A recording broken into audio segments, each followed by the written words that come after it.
রাতের অল্প কিছু ভাত বেঁচে গেছিলো, তাই ভাবলাম ভাতগুলো ফেলে না দিয়ে ঝটপট একটা রেসিপি বানিয়ে ফেলি। আর এই ভাত দিয়ে নতুন একটা রেসিপি বানাবো। তো রেসিপিটা দেখতে গেলে পুরো ভিডিওটা দেখতে হবে, স্কিপ না করে পুরো ভিডিওটা দেখতে থাকো এই ভাতের রেসিপির।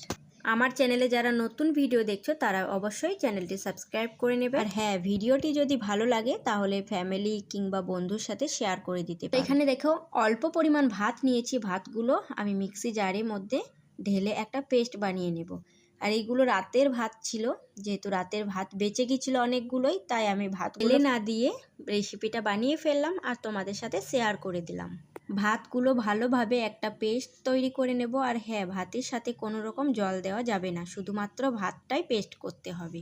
ভাতটা পুরোপুরি পেস্ট হয়েই গেছে। আর এটা তোমরা শিলবাটাতেও করে নিতে পারো, তবে মিক্সি জারের তাড়াতাড়ির মধ্যে হয়ে যায়।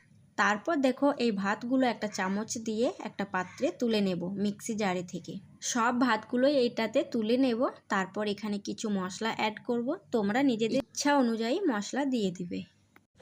তারপর দেখো সব ভাতগুলোই তুলে নিয়েছি। তারপর এখানে নুন দিয়ে দেব স্বাদ মতো, তারপর দেব জিরে গুঁড়ো, সামান্য পরিমাণ লঙ্কার গুঁড়ো দেব, তারপর দিয়ে দেব জোয়ান, কালো জিরে অল্প পরিমাণ করে সবগুলোই দিয়ে দেব। আর এই জোয়ানটা তোমরা স্কিপ করে নিতে পারো, আমার বাড়িতে ছিল তাই আমি জোয়ানটাও দিয়ে দিয়েছি।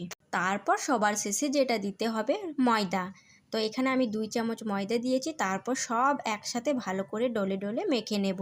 আর ভাতটা পুরো চ্যাটচেটে, এটা তো সবাই জানো, তাই এখানে ময়দাটা ব্যবহার করেছি যাতে করে ভালো করে মেখে নেওয়া যায়। এখানে ময়দার পরিবর্তে আটাটাও ব্যবহার করা যাবে। তারপর যেটা দরকার সেটা হচ্ছে প্লাস্টিকের বোতল। একটা প্লাস্টিকের বোতল নিতে হবে, তারপর ছিপিটা একটু ফুটো করে নিতে হবে। বোতলের ছিপিটা খুব সহজভাবে ফুটো করে নেওয়া যায়। একটা ছুরি আগুনে গরম করে ভালো করে ফুটো করে নেওয়া যায়। আর আমি ঠিক ছুরিটা গরম করেই বোতলের ছিপিটা ভালো করে ফুটো করে নিয়েছি। এখানে আমি বোতল ছোটই নিয়েছি, কারণ পেস্টটা যখন ভরে দেব তখন বের করতে ভালো সুবিধা হবে। আর বড় বোতল নিলে হবে কিন্তু অনেক টাইমটা লেগে যাবে। তো দেখো বোতলের মধ্যে যেই পেস্টটা আমি বানিয়ে রেখেছিলাম ওই পেস্টগুলোই আমি বোতলের মধ্যে ভরে নেব। এখানে তোমরা চাইলে বোতলের যে মুখটা একটু বড় নিতে পারো। এখানে আমি বড়ওয়ালা মুখ খুঁজে পাইনি, তাই আমি এই ছোট বোতল দিয়েই করে নিচ্ছি রেসিপিটা। পুরো মশলা পেস্টটা আমি বোতলের মধ্যে ঢুকিয়ে দেব।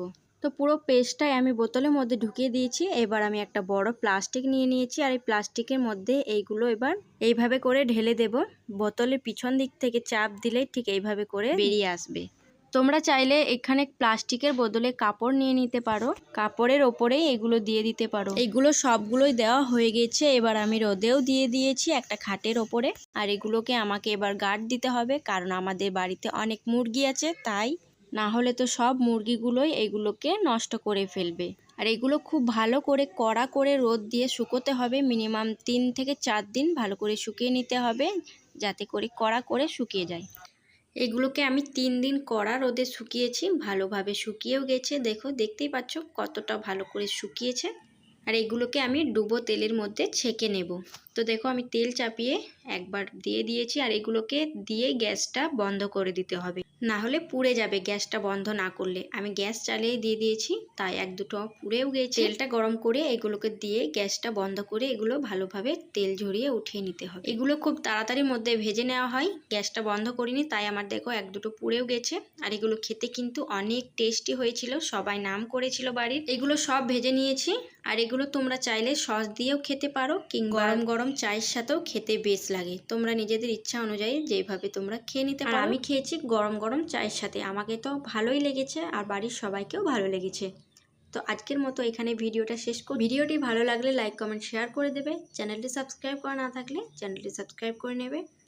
আবার কোনো নতুন ভিডিওর সাথে দেখা হচ্ছে, ততক্ষণ পর্যন্ত ভালো থাকো, সুস্থ থাকো। আল্লাহ হাফিজ।